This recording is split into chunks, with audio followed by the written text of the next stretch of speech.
Okay, so for a clock with pendulum, let's see how this um, clock works. So we have the clock with pendulum. Let's say in equilibrium position, the clock is around here with this black dot. Now, if we consider the left hand side, let's say the clock starts from this area, and we call this area, or we call this position tick, and then when the clock reaches on the right side, we call this position tock. So basically the pendulum, let's say, starts from tick position, goes to tock, and then it returns to tick. So this whole uh, path, so from tick to tock and then again going back to tick, takes 2 seconds in total. Right, so we need this to solve this problem. And now we know that there are 24 hours in a day, and if we convert that into seconds, we multiply that to 60 minutes per hour, then we have 60 seconds per minute.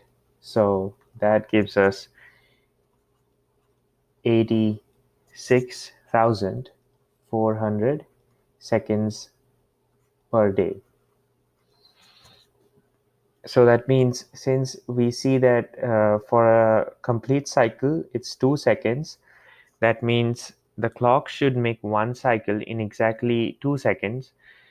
So the clock should make half of the number of seconds as a cycle. So basically it will be 43,200 cycles per day. Now, after one day, the clock in question is 21 seconds slow, which means that it has made 21 divided by 2, which is 10.5 fewer cycles. So 10.5 fewer cycles than normal. So that means the clock is actually making 43,189.5 cycles per day. So that's when the clock is 21 seconds slow. So that's 21 seconds. Now, from there, we can actually calculate the uh, period, or the factor by which the period is decreased. So all we have to do is we divide 43,189.5 by 43,200 to see the factor, by to figure out the factor by which the time period of the clock has decreased. So this is the factor um, that's that we need to calculate. So now the new time period is equal to this factor, which is, let me write that again, 189.5 divided by 43,200 times the old time period. Now we know that time period t is equal to 2 pi square root of L by G, where L is the length of the pendulum.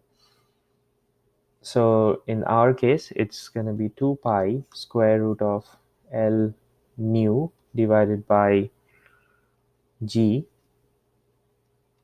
equal to 43,189.5 divided by 43,200 times 2 pi square root of L old by G.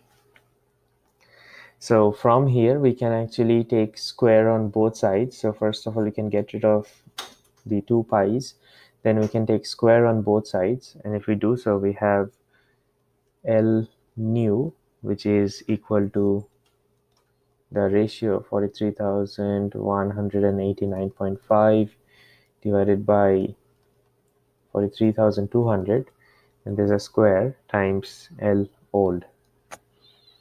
And from here we know that L old is 0.99